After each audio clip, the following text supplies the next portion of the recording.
নমস্কার, আমি প্রসেনজিৎ। বর্তমানে ভারত সাইবার অপরাধীরা ডিজিটাল অ্যারেস্ট নামে একটি নতুন কৌশল ব্যবহার করছে। আপনি হয়তো ভাবছেন ডিজিটাল অ্যারেস্ট কি?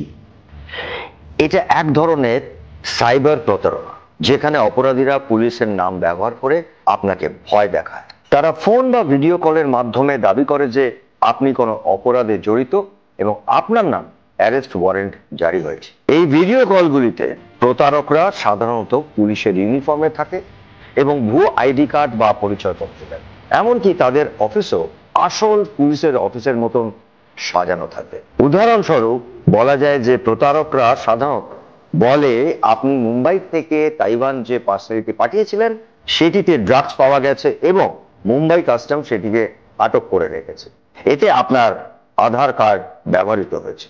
এরপর তারা দাবি করে যে আপনার অ্যাকাউন্টে যে টাকা জমা রয়েছে তা তদন্তের স্বার্থে আরবিআই বা পুলিশের অ্যাকাউন্টে ট্রান্সফার করতে হবে। তারা আপনাকে আশ্বস্ত করে যে যদি তদন্তে আপনি নির্দোষ প্রমাণিত হন তবেই সেই টাকা ফেরত দেওয়া হবে। এই প্রক্রিয়ার পর প্রতারকরা সাধারণত সমস্ত যোগাযোগ বন্ধ করে দেয়। এটি আসলে একটি সম্পূর্ণ প্রতারণা। সতর্ক থাকুন। কলকাতা পুলিশ সব সময় আপনার সাথে রয়েছে।